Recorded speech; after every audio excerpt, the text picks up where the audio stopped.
संत रामपाल जी महाराज एक ऐसे महान संत जिन्होंने अपनी सतभक्ति, तत्व ज्ञान, करुणा और सेवा के बल पर समाज में नई मिसाल कायम की है। संत रामपाल जी महाराज की अगुवाई में उनके सभी सतलोक आश्रमों से समाज कल्याण के अद्भुत कार्यों ने समाज को सुनहरे भविष्य की एक नई उम्मीद दिखाई है। संत रामपाल जी महाराज से नाम दीक्षा लेने के बाद लाखों लोगों की लाइलाज बीमारियां जैसे कैंसर, एड्स आदि ठीक हुई। संत जी के ज्ञान से प्रेरित होकर उनके अनुयायियों ने लाखों यूनिट रक्तदान किया। संत जी ने लाखों बहन बेटियों का दहेज मुक्त विवाह करवाया।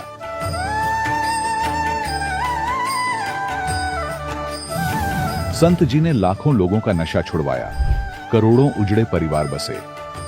संत जी के आश्रमों में समागम के दौरान निःशुल्क नेत्र चिकित्सा, दंत चिकित्सा प्रदान की जाती है। संत रामपाल जी महाराज द्वारा समय समय पर पर्यावरण संरक्षण के उद्देश्य से बड़े स्तर पर वृक्षारोपण किया जाता है। संत जी ने जरूरतमंदों को तत्काल राहत पहुंचाने के लिए एम्बुलेंस सेवा शुरू की। संत जी अपने अनुयायियों को देहदान के लिए प्रेरित करते हैं, जिससे मानवता की सेवा और चिकित्सा क्षेत्र में सुधार हो सके। संत रामपाल जी महाराज के सभी आश्रमों में हर रोज निःशुल्क भंडारा आयोजित किया जाता है, जहां हर वर्ग, हर जाति और हर धर्म के लोग एक साथ बैठकर भोजन करते हैं।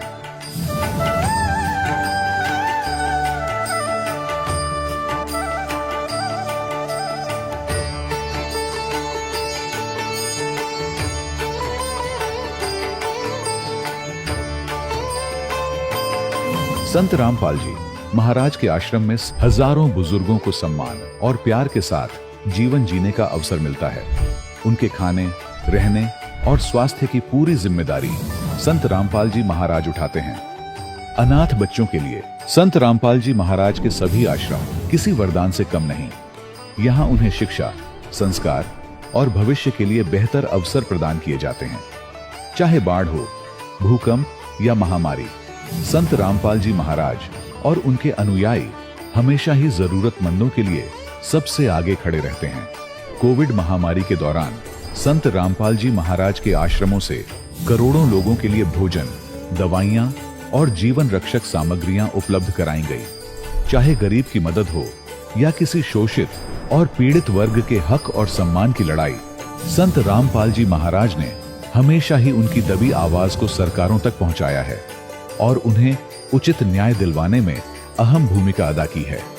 समाज में आध्यात्मिक और सामाजिक मूल्यों के प्रति जागरूकता लाने में संत रामपाल जी महाराज हर कदम पर मानवता के सच्चे सेवक साबित हुए हैं। संत रामपाल जी महाराज का जीवन हमें सिखाता है कि सच्ची सेवा वही है जो निस्वार्थ भाव से की जाए। आइए हम भी इस महान सेवा के कार्य में इस महान संत से जुड़ें और संत रामपाल जी महाराज से नाम दीक्षा लेकर अपने जीवन को धन्य बनाएं।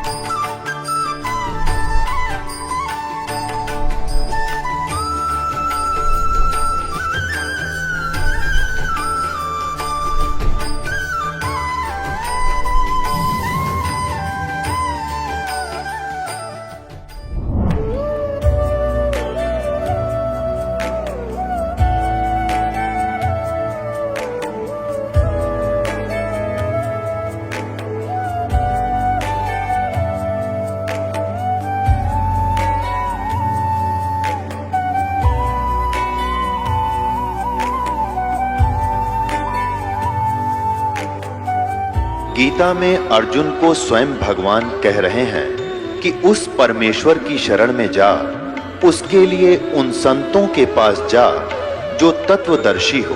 इसी प्रकार हजरत मोहम्मद को उनका अल्लाह कह रहा है कि कोई और पूर्ण परमात्मा है। उसको पाने के लिए उन तत्वदर्शी संत की तलाश कर। वो प्रभु कौन है, ये जानने के लिए कृपया अवश्य सुनिए जगत गुरु तत्वदर्शी संत रामपाल जी महाराज के अमृत वचन। सत साहिब दर्शकों, कोलकाता की सरस्वती दासी जी की ये कहानी उनके जीवन में आई चमत्कारिक परिवर्तनों की है। सरस्वती जी ईसाई धर्म में पली बढ़ी थीं और बाद में हिंदू देवी देवताओं की भी पूजा करने लगी। लेकिन भक्ति और पूजा के बावजूद इनके जीवन में दुखों का अंबार लगा रहा।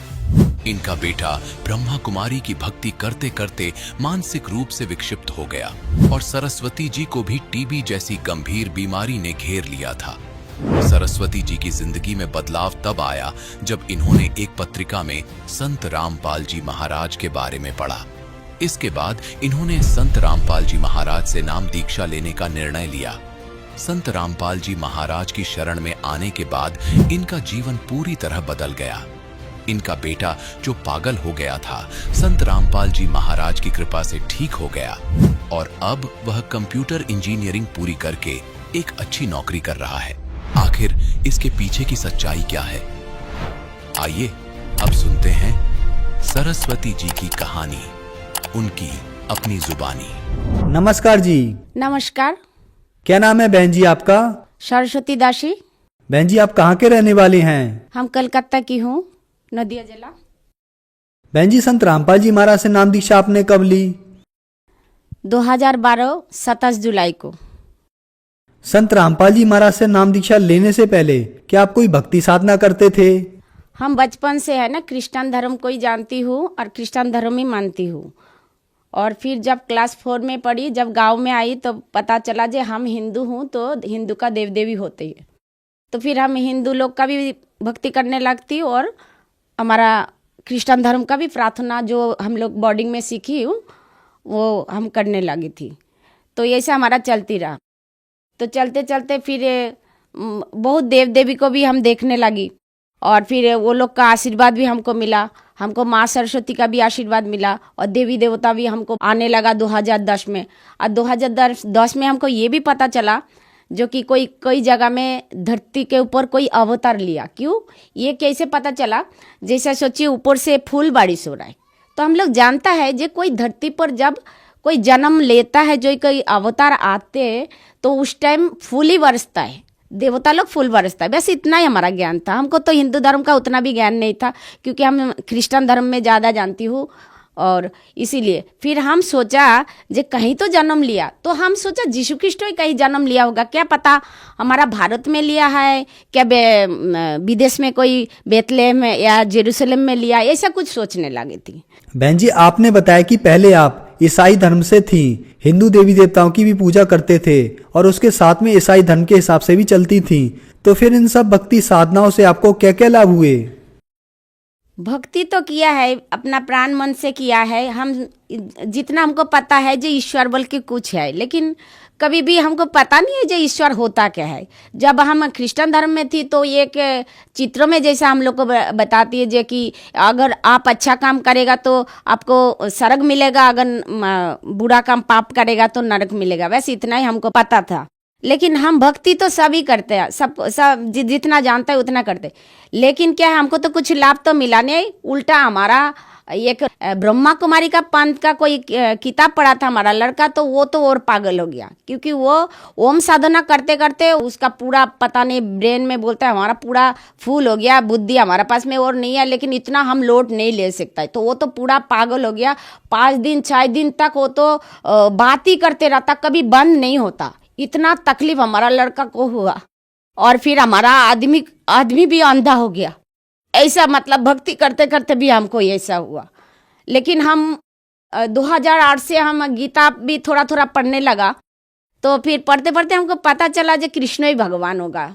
जब कृष्ण भगवान जी ने ज्ञान दे रहा है तो कृष्ण ही भगवान होगा। तो हम बोले चलो ये गीता तो बहुत अच्छा बात है, जो कि गीता में तो मनुष्यों के लिए बहुत कुछ बोला, तो कृष्ण से बड़ा कोई नहीं हुआ। तो हमको ये पता नहीं है जो भगवान असल में है कौन। तो ऐसा करते करते हम बहुत मतलब भक्ति करा, लेकिन फिर हमारा दुख तो कभी गया ही नहीं है, सिर्फ दुख ही हुआ। आदमी अंधा हो गया, बेटा हमारा पागल भी हो गया, तो कुछ तो होता नहीं है उसमें। फिर हमारा तो टीबी का बीमारी था, मरने का जैसा ही हो गया था हम। तो बहन जी आपने ईसाई धर्म को भी अपनाया, हिंदू धर्म के हिसाब से भी आपने भक्ति की, लेकिन इसके साथ साथ आपके बेटे ने ब्रह्म कुमारी की भी भक्ति की, फिर भी आपने दुख ही दुख देखे। आपके पति अंधे हो गए, आपके बेटे ने ब्रह्म कुमारी की भक्ति की, उससे आपका बेटा पागल हो गया, आपको भी टीबी की बीमारी हो गई। फिर आप संत रामपाल जी महाराज की शरण में कैसे आए? धर्मलोक नाम का एक पेपर आता है, साप्ताहिक पेपर। तो ये धर्मलोक का पेपर में हम छाट छाट के जो देवता को हमको अच्छा लगता, जो देवी को क्या क्या माने कैसा है वो हम डायरी में नोट करती। लेकिन एक दिन क्या किया, कबीर साहब का कोई कुछ बयान वो धर्मलोक में आया, तो हम वो भी हमको पता नहीं, हमको अच्छा लगा तो उनको भी नोट कर लिया। और जब उनको नोट कर लिया तो उसका दूसरा दिन एक भगत है ना, वो जैसा पंपलेट दिया, अवश्य जानिए बोल के, वहाँ पे 12 प्रश्न है, ब्रह्मा विष्णु का माता पिता कौन है, ऐसा करके 12 प्रश्न है। और फिर उसके नीचे में और लिखा है, अगर ये सब प्रश्न का उत्तर अगर आपको चाहिए तो आपको ज्ञान गंगा किताब पढ़ना पड़ेगा।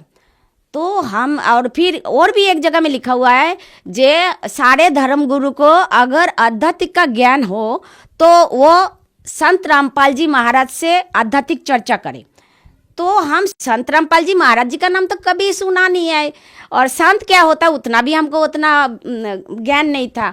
तो हम बोले जो भी हो, लेकिन ये जो ज्ञान का कंपटीशन तो इंसान नहीं दे सकता है। हम लोग जानते हैं, हम बंगाली होते हुए हम जानते हैं जो ईश्वर चंद्र विद्यासागर नाम है, जो विद्या का सागर है। लेकिन ये जो ज्ञान गंगा का आध्यात्मिक चर्चा के लिए जो बोल रहा है, जो अगर आपके पास में आध्यात्मिक ज्ञान हो तो आप लोग हमारा साथ में चर्चा करें। अगर आपको आध्यात्मिक मार्ग का ज्ञान नहीं हो तो आप समझो आप हार गया और आपका पास में कोई नॉलेज नहीं है। तो हम सोचता है आज तक धरती पे किसी ने ऐसा नहीं बोला जे हमारा पास में ज्ञान है, तुम लोग चर्चा करने आओ। तो हम सोचा तो ये तो कोई इंसान तो है ही नहीं, ज्ञान का चर्चा करना, वो भी कंपटीशन। ज्ञान में ज्ञान का तो भंडार होता है, क्योंकि कितना ज्ञान है, कितना किताब है, इतना किताब इतना ज्ञान कैसे वो चैलेंज कर सकता है। तो हमारा मन में उत्सुक हुआ दे ये किताब हमको चाहिए। तो ये जो किताब का दाम 2000 होगा, हम मन में सोचा कि 2000 ही होगा। फिर बाद में बोलता है चलो 2000 तो होगा तो कोई बात नहीं है, अगर इसका कीमत जो ये ज्ञान गंगा किताब अगर 5000 में भी हमको मिल जाए तो वो भी हम इसको लेगा, लेकिन 5000 से ज़्यादा होगा तो हमको थोड़ा कष्ट होगा। बस यही सोच के हम फ़ोन किया। तो 20 दिन बाद वो मुफ्त में हमारा पास आया। जब हमारा पास आया तो हम भूमिका पढ़ा, भूमिका पढ़ते ही हमारा मन विचलित हो गया।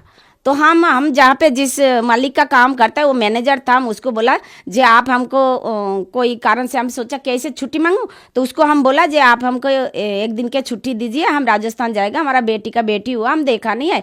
तो उसने हमको 1 दिन का छुट्टी देने से भी मैंने वो कर दिया। फिर वो बोलता है हम राजस्थान से आएगा तब जाना।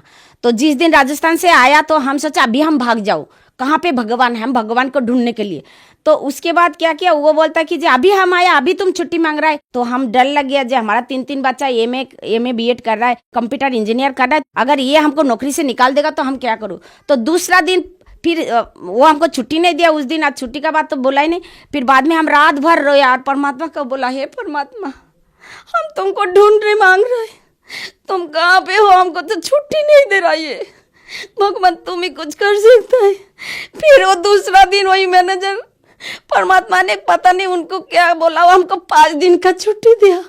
हम खुशी खुशी से चला गया। फिर हम जब गुरुजी के महिला आश्रम में जाकर बोला, ये परमात्मा कहाँ पे थे, संत रामपाल जी को देख के इसे रोना आया। गाड़ी में बैठा तो गुरुजी परमात्मा संत रामपाल जी का फोटो देख के हमको सिर्फ रोना आ रहा है, जैसे लग रहा है कि इनको हम बहुत जन्म से ये हमारा पिताजी से भी ज्यादा अपना है और दुनिया में कोई अपना नहीं है। तब हम नाम लिया। बहन जी संत रामपाल जी से जब आपने नाम दीक्षा ली तो उसके बाद क्या आपको कोई लाभ भी प्राप्त हुए? हमको पहले तो लाभ है जे मनुष्य जन्म का जो दुर्लभ आध्यात्मिक ज्ञान, ये ज्ञान का लाभ हमको मिला। और जिंदगी में जो जितना टेंशन था और टेंशन उसी दिन से हमारा खत्म हो गया। हमको आज तक भी हमको टेंशन नहीं आता, ना हमको बीमार कोई दवाई खाना पड़ता है ना कुछ खाना पड़ता है। ये तो लाभ हुआ। और भी लाभ हुआ, जैसे हमको 2013 में हमारा नौकरी छूट गया। 1 साल तक हम घर में बैठा, हमारा हम सोचते हैं परमात्मा हमारा तो नौकरी छूट गया, अभी हम क्या खाओ, घर पे क्या खाओ। 50,000 था, अब लड़की को 50,000 में शादी भी नहीं दे सकता है। फिर एमए किया है, 13 में बोल रहा है जब माँ हमको अगर ये साल में अगर आप हमको बीएड नहीं कराया तो अगर आप दूसरा साल करेगा ना तो 2 साल का कोर्स करना पड़ेगा, तो आपके लिए भारी पड़ जाएगा। तो हम बोले हमको कुछ पता नहीं है, अगर तेरे को जो मांगना है तू परमत सदगुरु रामपाल जी महाराज से मांग ले, क्योंकि ये तो असंभव काम को संभव करने वाला वही है। तो हमारा लड़की ने दिया जलाया, दिया जला के वो भी प्रार्थना किया और हम भी प्रार्थना किया। हम बोला हे परमात्मा ये तो हमारा बस का नहीं, हमारा पास में सिर्फ 50,000 है, अब 3 लाख रुपया बीएड करने में लगेगा, उसके बाद उसका 1 साल का पूरा खर्चा, ये तो हमारा से नहीं हुआ। लेकिन परमात्मा ने, संत रामपाल जी ने ये किया, उसी दिन ही हमारा लड़का ने एक पेपर लाया, सब जगह में 3-3 लाख रुपया लग रहा था। पेपर आने का बाद वो पेपर में लिखा है कि 80,000 रुपया देना पड़ेगा। तो हमारा थोड़ा हिम्मत हुआ जे, लेकिन कहाँ पे बीएड करना पड़ेगा, त्रिपुरा। तो उसके बाद वो फिर अब कैसे जाऊँ, फिर बाद में वहाँ पे जाने में ही 3-4 दिन 5 दिन लग सकता है ट्रेन में अगर जाए।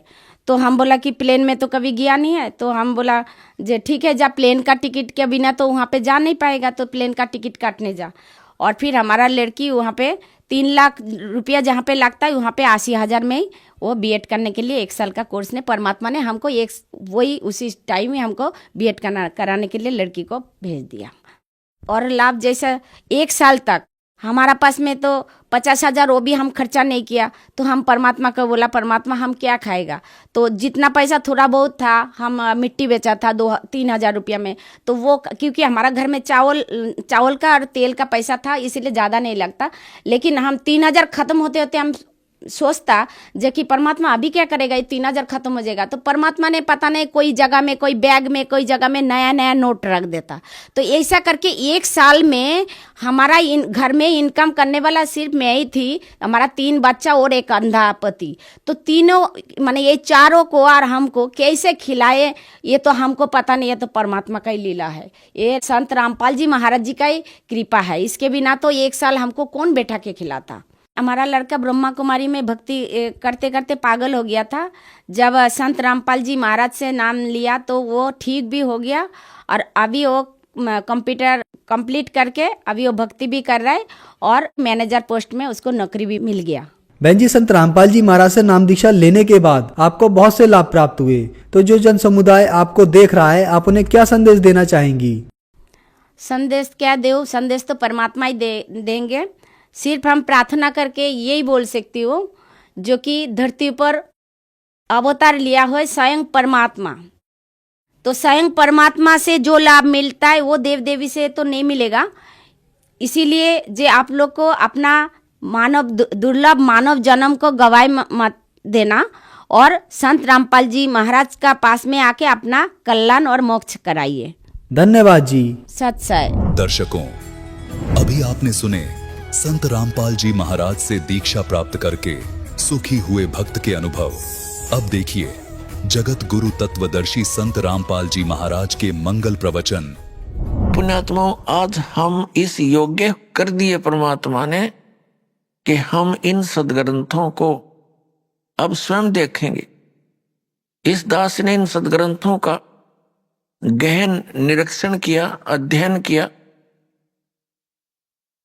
तो उसमें क्या पाया कि हमारे जितने भी धर्मगुरु, हिंदू धर्म के धर्मगुरु, ऋषि, महर्षि,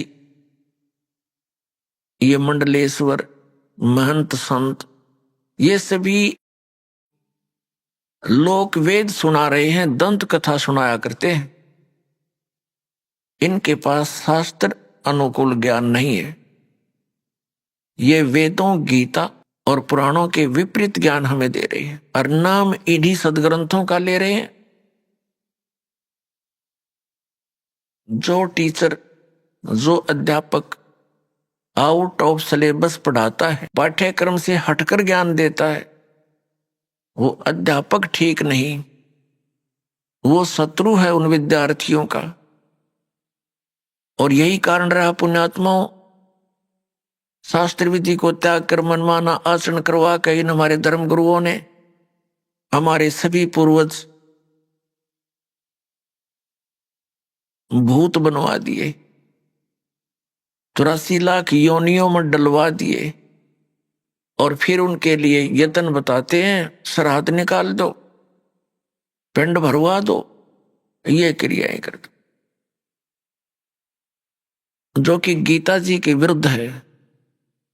श्रीमद् भगवत गीता अध्याय नंबर 9 श्लोक नंबर 25 में कहा है कि जो भूत पूजते हैं वो भूतों को प्राप्त होंगे। ये श्राद्ध निकालना, पिंड भरवाना, तेरहवीं करना और अस्थि प्रवाह करना, गति कराने के अर्थ, तो ये सब भूत पूजाएं हैं। इनके करने वाले भी भूत ही बनेंगे। देवताओं की पूजा करने वाले देवताओं को प्राप्त होंगे,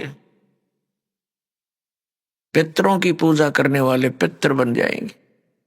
गीता ज्ञानदाता कहता है कि मेरी भक्ति करने वाला मुझे प्राप्त होगा। तो हमने भगवान की भक्ति त्याग कर ये भूत पूजा शुरू कर दी, श्राद्ध आदि निकालना, जिस कारण से हम शास्त्रीय विधि त्याग का मनमाना आचरण करते रहे और महान कष्ट को उठाते रहे। अपनात्मा अध्यापक किसे कहते हैं, टीचर किसे कहते हैं? अध्यापक अपने जॉब का मास्टर होता है, उसको टीचर बोलते हैं, अध्यापक कहते हैं, मास्टर कहते हैं। जो जिन धर्म गुरुओं को समाज ने खुली छुट्टी दे दी कि तुम सदग्रंथ पढ़ो और हमें सुनाओ, और हमें वो परमात्मा का ज्ञान जो सदग्रंथों में विद्यमान वो बताओ, उनको फ्री कर दिया, उनको दक्षिणा देनी शुरू कर दी कि अपना निर्वाह भी करते रहो दक्षिणा से, और फ्री हो तुम, पढ़ो अच्छी तरह इन सदग्रंथों को और हमें बताओ। तो उन्होंने, हमारे धर्म गुरुओं ने सदग्रंथों को पढ़ा अवश्य और इनको कंठस्थ याद भी कर लिया संस्कृत भाषा में, लेकिन इनको वेदों, गीता और पुराणों का कख भी पता नहीं, इन आचार्यों को और इन शंकराचार्यों को। इनको अध्यात्म ज्ञान नहीं। इनको तो ज्ञान होगा कहां से? जिन भगवानों को ये पूजते हमारे आचार्य और धर्म शंकराचार्य, और हमें उन्हीं को पूजने की सलाह देते हैं कि ये भगवान है। कौन? श्री ब्रह्मा, श्री विष्णु, श्री शंकर भगवान आदि। और इनको ये परमात्मा बताते हैं, भगवान बताते हैं, ईश बताते हैं, और इनकी पूजा स्वयं भी करते, हमें भी करने की सलाह देते हैं। तो इन भगवानों को अध्यात्म ज्ञान नहीं, श्री विष्णु को, श्री ब्रह्मा को, श्री शंकर को। तो हमारे धर्म गुरुओं को, शंकराचार्यों को, आचार्यों को ज्ञान कहां से होगा? अपनात्मा इस कंसेप्ट को क्लियर करने के लिए कि इन भगवानों को भी ज्ञान नहीं, श्री विष्णु जी को, श्री ब्रह्मा, श्री शंकर जी को, और दुर्गा को भी कंप्लीट ज्ञान नहीं, श्री देवी जी को भी, और ब्रह्म, इस जिसको ये परम ब्रह्म बोलते हैं, ये है तो ब्रह्म सरपुरुष, इसको भी कंप्लीट ज्ञान नहीं। अपने आत्मा ये बड़ा विवाद का विषय बन जाएगा यदि इस वाक्य को यहीं छोड़ दिया और प्रमाण ना दिखाए। प्रथम तो आपको उन्हीं पुराणों में आप ये दास दिखाएगा कि ब्रह्मा और विष्णु और शंकर ये भगवान नहीं है, ये ईश नहीं है, और ये हमें हमारे धर्मगुरु शंकराचार्य और आचार्य ये मंडलेश्वर ये कहते ये भगवान है। तो इन्होंने हमारे साथ कितना धोखा किया है। प्रथम तो ये दिखाते हैं कि श्री विष्णु, श्री ब्रह्मा और श्री शंकर जी को, और सतयुग से लेकर आज तक के ब्राह्मणों को, ये शंकराचार्य और आचार्य सारे ब्राह्मण ही है। ब्राह्मण पुण्यात्माओं को जाति सूचक नहीं है। ब्राह्मण वो व्यक्ति है जो अध्यापक पद पर विराजमान है, जो उस कर्म को कर रहा है। जैसे 4 वर्ण बनाए, ब्राह्मण, वैश्य, अक्षत्रिय और शूद्र। अपने आत्माओं, जैसे आज कोई ब्राह्मण का लड़का और मिलिट्री में वो भर्ती है, फौज में, तो वो ब्राह्मण वर्ण में अवश्य है, लेकिन वो ब्राह्मण कर्म नहीं, वो तो क्षत्रिय है। ऐसे ही कोई वैश्य का पुत्र लड़का मिलिट्री में भर्ती है, तो वर्ण वैश्य अवश्य है उसका, लेकिन कर्म वैश्य नहीं है। इसी प्रकार अन्य समझे, कोई शूद्र का लड़का और मिलिट्री में भर्ती है तो वो अक्षत्रिय है, शूद्र वर्ण में अवश्य जन्मा है। तो कर्म से ही ये क्रियाएं और ये जाति बनी है। तो जो धर्म गुरु हैं वही ब्राह्मण कहलाते हैं, चाहे वो किसी मजहब जाति का हो। हम, मेरे पूज्य गुरुदेव जी ब्राह्मण वर्ण में जन्मे थे, लेकिन वो अपने आप को ब्राह्मण नहीं कहते थे। हरियाणा के अंदर जिला भिवानी और चरखी दादरी के पास एक बड़ा पैतावास गांव है, वहां से ब्राह्मण वर्ण में जन्मे थे। और हमारे दादा गुरुजी से उनकी भेंट होगी, वो उनसे प्रेरणा पाकर घर त्याग कर चले गए, और वो अपने आप को संत कहते थे, ब्राह्मण नहीं। और मेरे दादा गुरुजी जाट थे, गांव छावला के, दिल्ली में। और वो जाट होते हुए ब्राह्मण कहलाए, पंडित कहलाए, क्योंकि वो काशी विद्यापीठ से पढ़कर 4 विषय के आचार्य बन गए थे। गांव गोपालपुर, खरखोदा के पास, जिला सोनीपत में एक छोटा सा गांव है गोपालपुर। उसके अंदर आश्रम बना हुआ हमारे दादा गुरु जी का, उस पर लिखा है पंडित चिदानंद जी आश्रम। जाट होते हुए पंडित जी कहलागे, वो गुरु थे, ब्राह्मण बन गए। ब्राह्मण कर्म था उनका।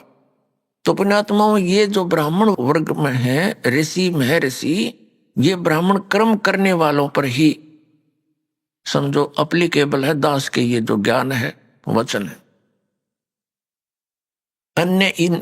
अन्य पर नहीं। तो अब सबसे पहले आपको दिखाते हैं कितना ज्ञान था ब्रह्मा विष्णु महेश को, और कितना ज्ञान था इस सतयुग से लेकर आज तक के ब्राह्मण गुरुओं को। आपके रूबरू कराते हैं उन्हीं पवित्र सदग्रंथों में। पुण्यात्माओं, परमात्मा का पाना बहुत ही आसान है, मोक्ष भी बहुत ही सिंपल है, क्योंकि यह साधना बहुत सीधी सादी है। हमें ज्ञान न होने से हमारे कोई इन्होंने गलत मार्गदर्शन कर दिया, जिस कारण से हम परमात्मा नहीं प्राप्त कर सके, मोक्ष प्राप्ति नहीं हुई। सबसे पहले आप जी को श्रीमद् देवी भागवत से ये प्रमाणित किया जाएगा कि श्री विष्णु जी को, श्री ब्रह्मा जी को, व्यास जी को, नारद जी को ये कितना ज्ञान था, ये देखना। श्रीमद् देवी भागवत, सचित्र मोटा टाइप, केवल हिंदी, गीता प्रेस गोरखपुर से प्रकाशित है। श्रीमद् देवी भागवत संपादक हनुमान प्रसाद पोदार, चिमनलाल गोस्वामी।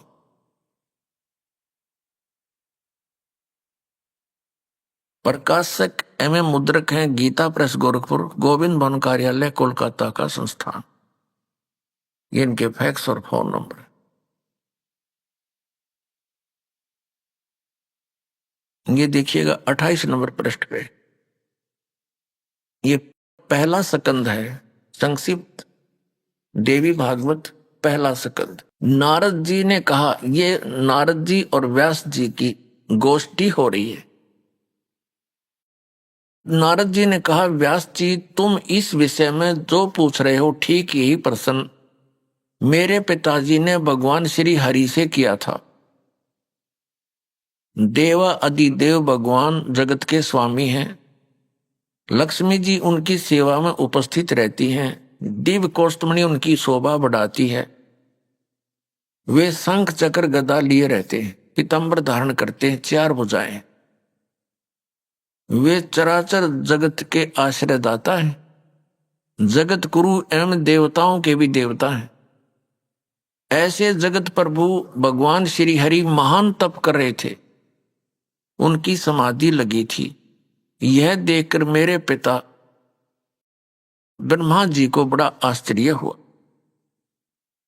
अतः उन्होंने उनसे जानने की इच्छा प्रकट की। ब्रह्मा जी ने पूछा, प्रभु आप देवताओं के अध्यक्ष, जगत के स्वामी और भूत भविष्य एवं वर्तमान सभी जीवों के एकमात्र शासक हैं। भगवान फिर आप क्यों तपस्या कर रहे हैं और किस देवता की आराधना में ध्यान मगन है? मुझे असीम आश्चर्य तो यह हो रहा है कि आप देवेश्वर एवं सारे संसार के शासक होते हुए भी समाधि लगाए बैठे हैं। ब्रह्मा जी के विनीत वचन सुनकर भगवान श्री हरि यानी विष्णु जी कहने लगे। अब हम 29 पृष्ठ पर आ गए। पहला सकल। श्री हरि ने उनसे कहने लगे, ब्रह्मन सावधान होकर सुनो। विष्णु जी बताने लगे ब्रह्मा जी को, मैं अपने मन का विचार व्यक्त करता हूं। देवता, दानव, मानव सब यही जानते हैं कि तुम सृष्टि करते हो, मैं पालन करता हूं और शंकर संहार किया करते हैं। किंतु फिर भी वेद के पारगामी पुरुष अपनी युक्ति से यह सिद्ध करते हैं कि रचने, पालने और संहार करने की यह योग्यता जो हमें मिली है, इसकी अधिष्ठात्री शक्ति देवी हैं। वे कहते हैं कि संसार की सृष्टि करने के लिए तुम में राजसी शक्ति का संचार हुआ है, मुझे सात्विक शक्ति मिली है और रुद्र में तामसी शक्ति का आविर्भाव हुआ है। उस शक्ति के अभाव में तुम इस संसार की सृष्टि नहीं कर सकते, मैं पालन करने में सफल नहीं हो सकता और रुद्र से संहार कार्य होना भी संभव नहीं।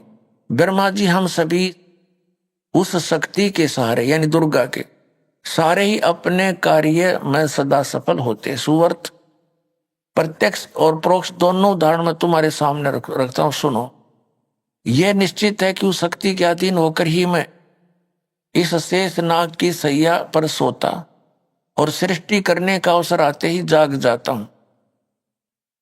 मैं सदा तप करने में लगा रहता हूं, उस शक्ति के शासन से कभी मुक्त नहीं रह सकता। मैं सदा तप करने में लगा रहता हूं, यह ध्यान रखना। उस शक्ति के शासन से कभी मुक्त नहीं रह सकता। कभी अवसर मिला तो लक्ष्मी के साथ सुखपूर्वक समय बिताने का सौभाग्य प्राप्त होता है। मैं कभी तो दानवों के साथ, राक्षसों के साथ युद्ध करता हूं। अखिल जगत को भय पहुंचाने वाले दैत्यों के विकराल शरीरों को शांत करना मेरा परम कर्तव्य हो जाता है। और यहां कमाल कर दिया विष्णु जी ने अपने अध्यात्म ज्ञान का। मुझे सब प्रकार से शक्ति यानी दुर्गा जी के अधीन होकर रहना पड़ता है। उन्हीं भगवती शक्ति का मैं निरंतर ध्यान किया करता हूं। ब्रह्मा जी मेरी जानकारी में इन भगवती शक्ति से बढ़कर दूसरे कोई देवता नहीं। अब ये है श्री विष्णु जी के आध्यात्मिक ज्ञान का निष्कर्ष। श्री विष्णु जी कह रहे हैं कि मैं दुर्गा से, श्री दुर्गा जी से ऊपर किसी भगवान से परिचित नहीं हूं। मेरे अध्यात्म ज्ञान में ये सबसे बड़ी देवता भगवान है। अपना आत्मा आपने इसी लेख में पढ़ा। श्री नारद जी विचलित, श्री व्यास जी विचलित, ब्रह्मा जी के ज्ञान को इन्होंने बताया ही है कि ब्रह्मा जी विष्णु जी को जगत गुरु, देवेश्वर, सारे संसार के पालन करता, उत्पत्ति करता सब कुछ बता रहे। और ये क्या निष्कर्ष दे रहे हैं विष्णु जी कि मैं तो दुर्गा के अधीन हूं और घोर तप करता हूं। उस ये तप करके क्या करते हैं, बैटरी चार्ज कर लेते हैं, फिर राक्षसों के साथ लड़ते हैं, फिर इनकी बैटरी डिस्चार्ज हो जाती है, सिद्धियों से लड़ते हैं और फिर ऐसे चार्ज करते हैं। अब विष्णु जी ने तो बता दिया कि दुर्गा से ऊपर मैं किसी को नहीं जानता, मैं दुर्गा की भक्ति करता हूं।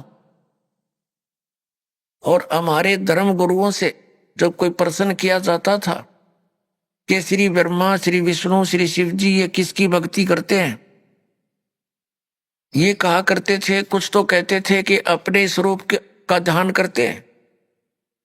कोई कहता था कि शंकर भगवान श्री राम की पूजा करता है और श्री राम शंकर जी की पूजा करता है, और कोई कहता कि नहीं ये किसकी पूजा करते हैं, ये तो स्वयं है। अब आपके समक्ष है कि श्री विष्णु जी दुर्गा जी की पूजा कर रहे हैं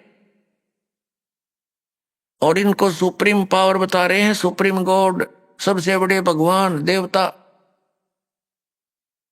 अब दुर्गा जी क्या बताती है, इसके भी 2 वचन सुनते हैं। ये देखिएगा 7वां स्कंद संक्षिप्त देवी भागवत 562 पृष्ठ पे। यहां देवी के द्वारा हिमालय को ज्ञानोपदेश ब्रह्म स्वरूप का वर्णन। श्री देवी जी कहने लगी, पर्वतराज अब मैं तुझे ब्रह्म के बारे में जानकारी, पहले तो इसने अपने बारे में बताया, लेकिन फिर कहती है नहीं, उस ब्रह्म का क्या स्वरूप है यह बतलाया जाता है, जो प्रकाश रूप सबके अत्यंत समीप में स्थित हृदय रूप गुहा में स्थित होने के कारण गुहाचर नाम से प्रसिद्ध और महान पद अर्थात परम प्राप्य है।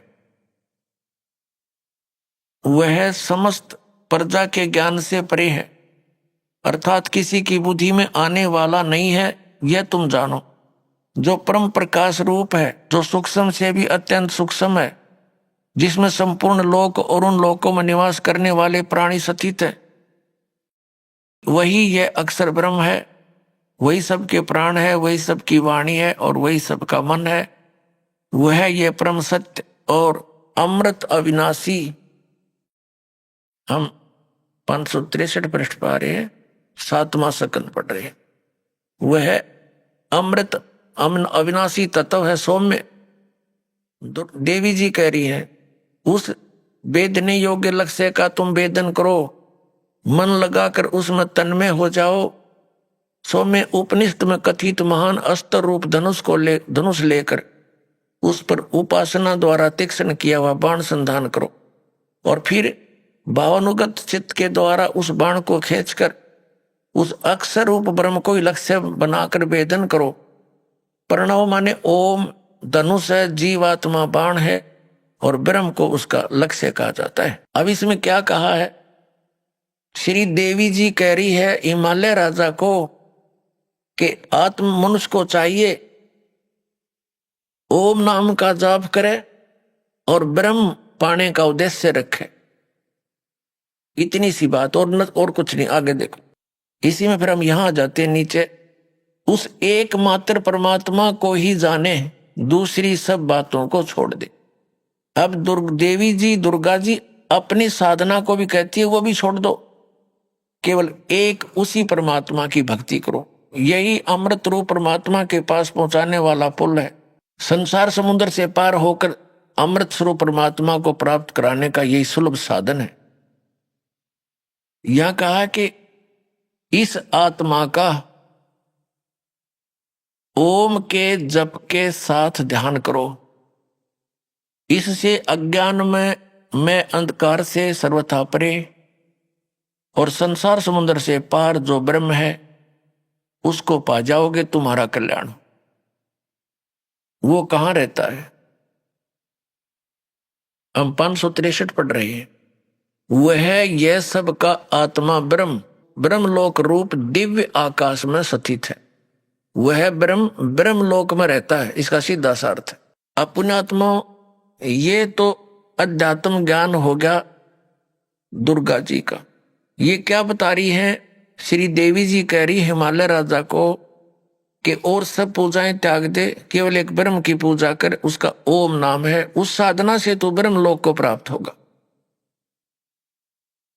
अपने आत्मा श्री मद भगवत गीता जी का ज्ञान ब्रह्म ने ही दिया, श्री कृष्ण जी में प्रवेश करके। अब वो ब्रह्म क्या बोलता है? श्रीमद् भगवत गीता अध्याय नंबर 8 के श्लोक नंबर 13 में कहता है कि ओम इति एकाक्षरम। ये देखिएगा, आपको इन सदग्रंथों से रूबरू करेंगे तभी आपको विश्वास होगा इस दास की बातों पर। यह है श्रीमद् भगवत गीता, जयदयाल गोविंद का इसके अनुवादक हैं, गीता प्रेस गोरखपुर से प्रकाशित है।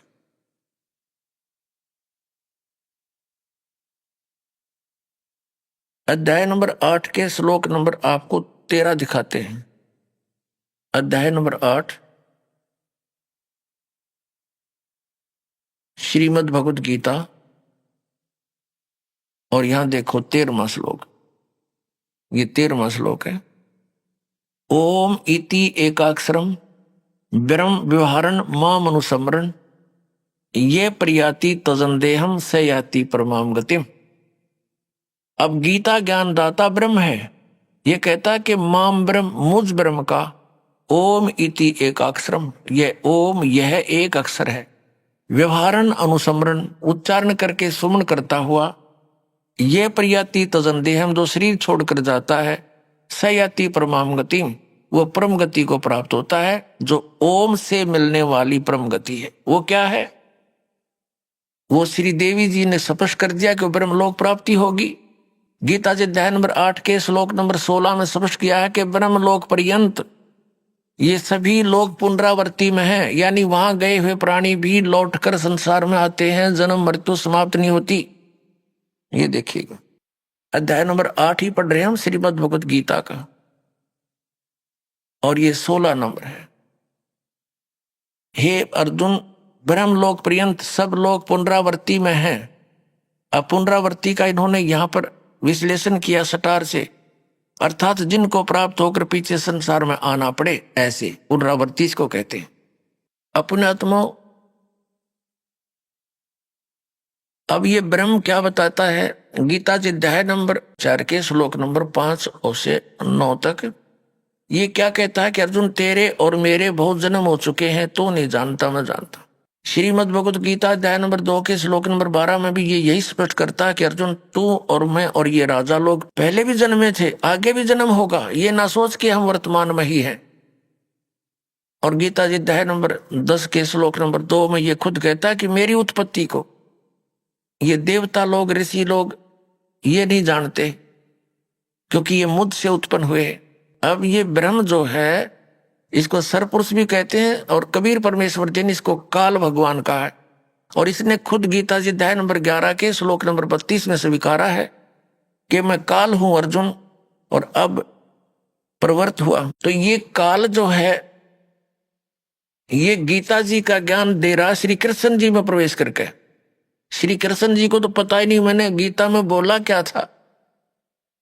पुण्यात्मा, इस दास के ये वचन आपको सारे उठ पटांग से लगेंगे एक बार तो, लेकिन धैर्य से सुनते रहना, प्रमाण देखोगे गदगद हो जाओगे, दांतों तो उंगली दबाओगे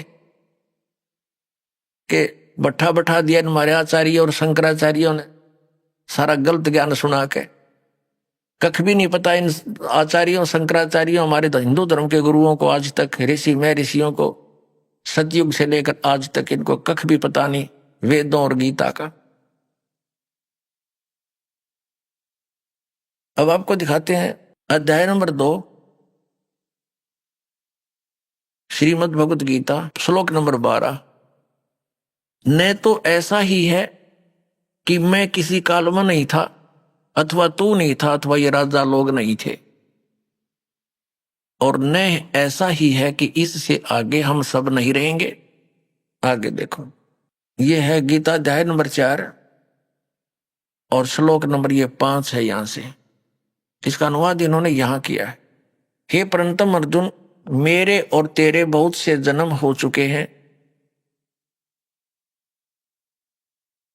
उन सबको तू नहीं जानता, मैं जानता हूं। फिर यहां 9वें में क्या कहा कि ये 9वां श्लोक है 4थे अध्याय का। हे अर्जुन, मेरे जन्म और कर्म दिव्य अर्थात अलौकिक है। अब यहां क्या बताया है? अध्याय नंबर 2 के अध्याय नंबर 2 के श्लोक नंबर 17 में कहा कि अर्जुन, नाश रहित तो उसको जान जिससे संपूर्ण जगत व्याप्त है। इस अविनाशी का विनाश करने में कोई भी समर्थ नहीं है। यानी गीता ज्ञान दाता से अन्य है कोई जो वास्तव में अविनाशी है। गीता जी अध्याय नंबर 15 के श्लोक नंबर 1 से 4 और 16-17 में इन 3 प्रभुओं की जानकारी है, 3 पुरुषों की। अब पहले आपको अध्याय नंबर 10 का श्लोक नंबर 2 दिखाते हैं। ये देखिएगा, श्रीमद् भगवद गीता अध्याय 10 और श्लोक 2 में मेरी उत्पत्ति को, ये जो भी ये लिखते हैं प्रभाव माने उत्पत्ति को, न देवता लोग जानते हैं न मैं ऋषिजन ही जानते हैं, क्योंकि मैं सब प्रकार से देवताओं का और महर्षियों का आदि कारण हूं। अब ये क्या स्पष्ट हो गया कि गीता ज्ञान दाता ये ब्रह्म है, सरपुरुष है। श्री कृष्ण जी में प्रवेश करके ये बोल रहा है, ये कहता है मेरा जन्म तो हुआ है, उत्पत्ति तो हुई है, लेकिन ये ब्रह्मा विष्णु महेश और ये ऋषि नहीं जानते, क्योंकि ये इससे ही उत्पन्न हुए हैं। ये इसकी संतान है ब्रह्मा विष्णु महेश, इस ब्रह्म के पुत्र हैं। और दुर्गा इन ब्रह्मा विष्णु महेश जी की माता है, श्री दुर्गा जी। अब गीता ज्ञान दाता ने, ब्रह्म ने स्पष्ट कर दिया कि मैं नाशवान हूं, मेरी तो जन्म मृत्यु होती है, तो इसके साधक की भी जन्म मृत्यु होगी, क्योंकि ब्रह्मलोक में जाएगा और ब्रह्मलोक में गया हुआ प्राणी फिर जन्म मृत्यु में आता है। श्रीमद् भगवद गीता अध्याय नंबर 15 के श्लोक नंबर 1 से 4 और 16-17 में 3 पुरुष बताए हैं।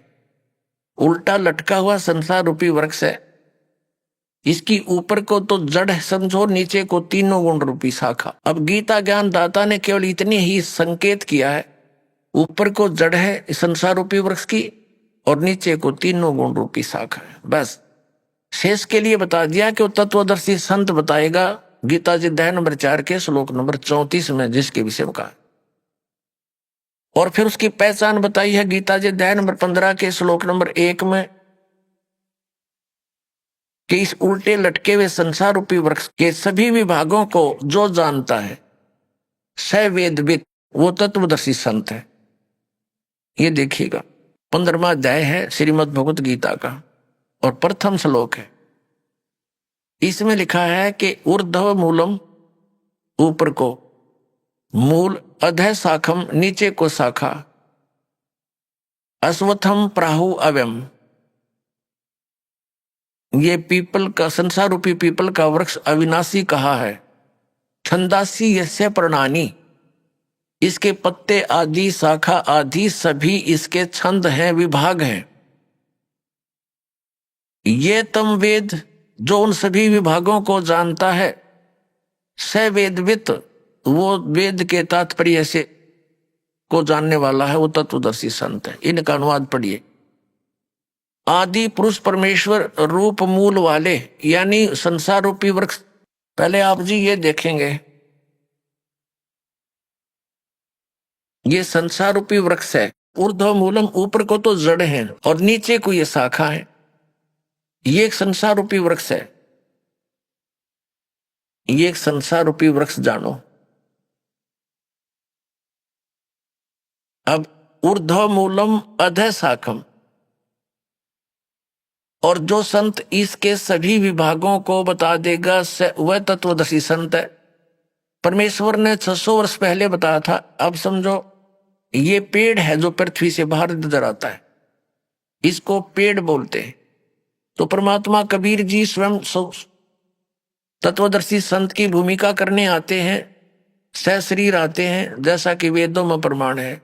वो अपना ज्ञान उपदेश करते हैं। कबीर अक्षर पुरुष एक पेड़ है, निरंजन यानी सरपुरुष वा की डार, और तीनों देवा शाखा हैं, ये पात रूप संसार। और जड़ें गुप्त हैं, वो प्रोक्ष है। ये देखिएगा। अब यहां क्या बताया, अक्षर पुरुष एक पेड़ है। ये तो समझो अक्षर पुरुष तना तो इस संसार रूपी वृक्ष का, इससे मोटी डार निकलती है, उनमें से एक मोटी डार ये सरपुरुष है, ये अक्षर पुरुष है, इसको परब्रह्म भी बोलते हैं, ये अक्षर पुरुष है इतना। और इससे ये डार निकली मोटी, ये सरपुरुष, ये ब्रह्म समझो, सरपुरुष ब्रह्म ज्योत निरंजन। और इसके ये 3 पुत्र हैं, रजगुण ब्रह्मा जी, सतगुण विष्णु जी, तमगुण शिव जी, और 5 रूप संसार। अब ये गुप्त है, ये परमात्मा स्वयं है। अब हम पढ़ेंगे श्रीमद् भगवत गीता अध्याय नंबर 15 के श्लोक नंबर 1 से 4 और 16, 17, इनमें कंसेप्ट क्लियर होगा। देखिएगा, ये 15वां अध्याय, ये आपने पढ़ लिया। प्रथम मंत्र, प्रथम श्लोक, ऊर्ध्व मूलम, जड़ तो ऊपर को, नीचे न शाखा। ये संसार रूपी पीपल का वृक्ष, अविनाशी वृक्ष समझो। छंदासी यस्य प्रणानी, यानी जड़ें, शाखा, पत्ते आदि इसके विभाग हैं। और ये तम वेद, जो उसको जानता है, स वेदविद। अभी आपने सुने संत रामपाल जी महाराज के मंगल प्रवचन।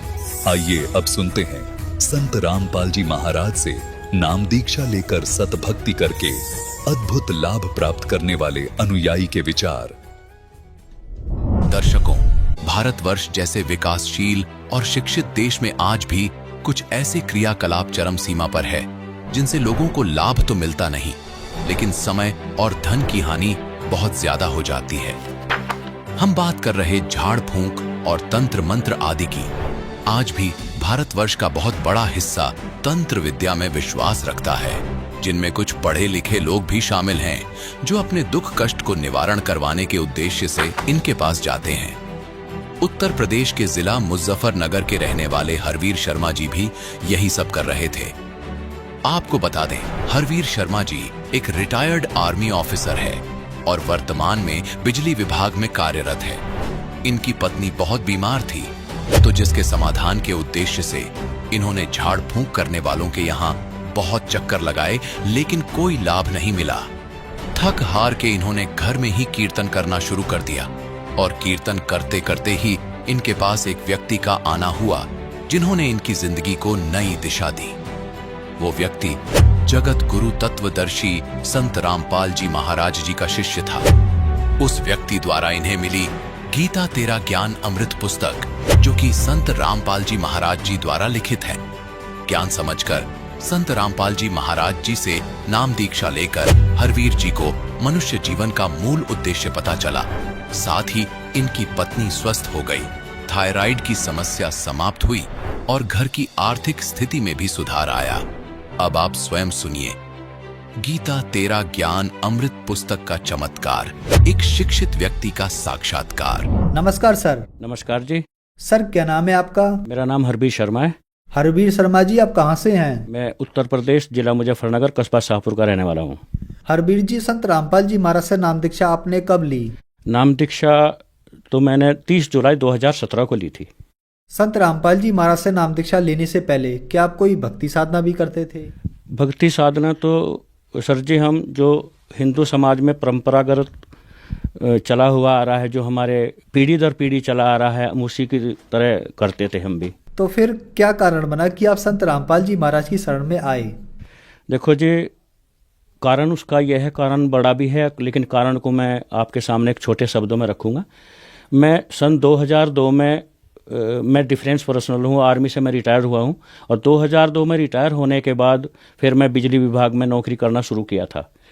तो जैसे 2002 में मैं आर्मी की सर्विस से रिटायर होकर के आया, तो भगतमती की मेरी तबीयत ठीक नहीं रहती थी, और जब तबीयत ठीक नहीं रहती तो मैंने डॉक्टरों को भी दिखाया और मैंने तांत्रिक मांत्रिकों को भी दिखाया, लेकिन कहीं भी बात नहीं बनी। जब कहीं भी बात नहीं बनी तो मैं एक अव्यवस्था पैदा हुई मेरे अंदर। अव्यवस्था पैदा हुई तो हमने क्या काम किया, घर के अंदर ही हमने एक कीर्तन प्रोग्राम का सिलसिला चालू किया। कीर्तन प्रोग्राम का जैसे सिलसिला चालू किया और वहाँ पर भक्तजन आने शुरू हो गए और कुछ स्ट्रेंथ बढ़ने शुरू हो गए, तो वहाँ उस स्ट्रेंथ में एक भगत जी आ गए हमारे पास। तो एक दिन उन्होंने हमारे को बताया, बोले भाई ये तो तुम सब गलत कार्रवाई कर रहे हो। अब हमने उनसे जानना चाहा कि सही क्या, तो तब उन्होंने हमारे को एक बुक दी थी गीता तेरा ज्ञान अमृत। गीता तेरा ज्ञान अमृत जो पढ़ी हमने बुक, सर जी आप यकीन करो हमारे पैरों के नीचे से मिट्टी निकल गई। और रात भर में, जिस दिन वह मुझे बुक मिली थी, तो मैंने रात भर उसको पढ़ा सुबह 4 बजे तक। सुबह 4 बजे तक जैसे पढ़ा, सुबह ही मैं कई बार तो रोया और कई बार मुझे बहुत दिक्कत हुई, बड़ा महसूस हुआ। फिर वो मैं पढ़ी, पूरा अच्छे ढंग से रिवीट किया, उसको अच्छे ढंग से रीड किया। पढ़ने के बाद मुझे जानकारी हुई कि यह तो मामला ही कुछ और है। तो सर जी वह बुक जैसे मैंने पढ़ ली, बुक का नाम था जी गीता तेरा ज्ञान अमृत। दृढ़ता बनी हमारे अंदर, बोले भाई सच्चा ज्ञान तो ये है। तो जी रामपाल जी महाराज का जो सत्संग चलता है मुजफ्फरनगर जिले के अंदर, वहाँ पे हमने नाम दीक्षा ली। सर, संत रामपाल जी महाराज से नाम दीक्षा लेने के बाद क्या आपको कुछ लाभ भी प्राप्त हुए? जी लाभ तो ये हुआ सर जी कि सबसे बड़ा लाभ तो मेरा ये हुआ कि सतयुग से लगा करके अब तक जो ऋषि महर्षि थे 1,000 साल तपस्या करके चले गए, उनको मोक्ष मार्ग नहीं मिला।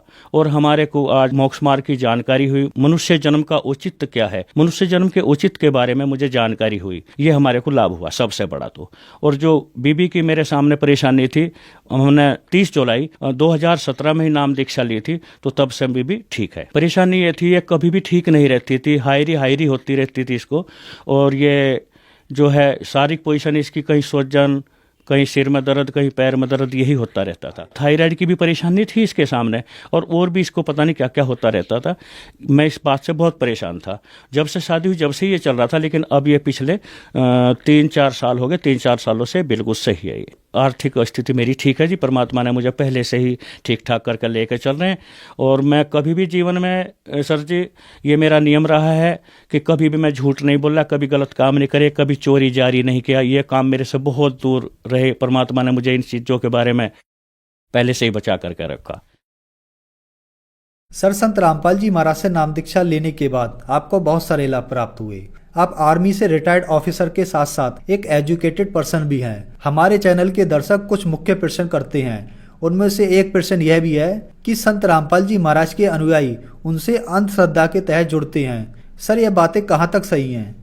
देखो जी, जितना भी अंधश्रद्धा और श्रद्धा की भक्ति है, जो अब से पहले हम जुड़े हुए थे वो थी अंधश्रद्धा भक्ति।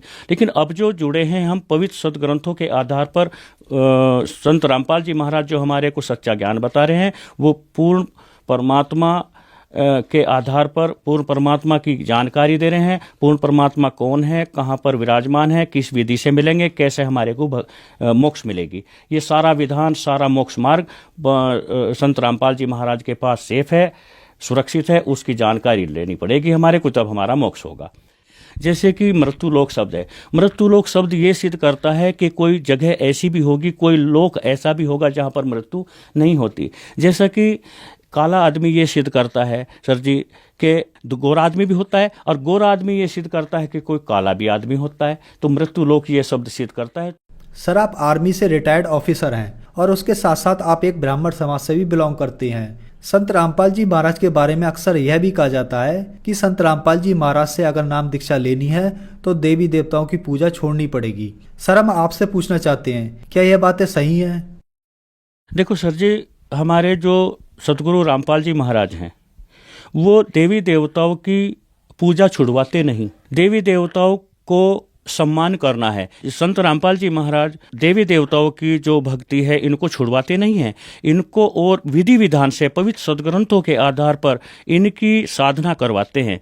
और परमात्मा ही, हमारे पवित्र सदग्रंथों के अंदर प्रमाण है कि परमात्मा ही पूजनीय योग्य हैं। सर, संत रामपाल जी महाराज से नाम दीक्षा कैसे प्राप्त की जा सकती है? देखो जी, परमात्मा ने आजकल, संत रामपाल जी महाराज ने आजकल के दिनों में हर जिले के अंदर दीक्षा केंद्र खोले हुए हैं। दीक्षा केंद्र खोले हुए हैं और वहाँ पर जाए और नाम दीक्षा लें।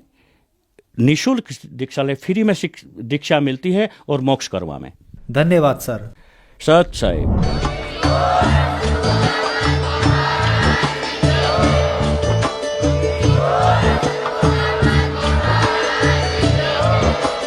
आप सुन रहे थे जगत गुरु तत्वदर्शी संत रामपाल जी महाराज जी के मंगल प्रवचन। अधिक जानकारी के लिए विजिट कीजिए हमारी वेबसाइट www.jagatgururampalji.org।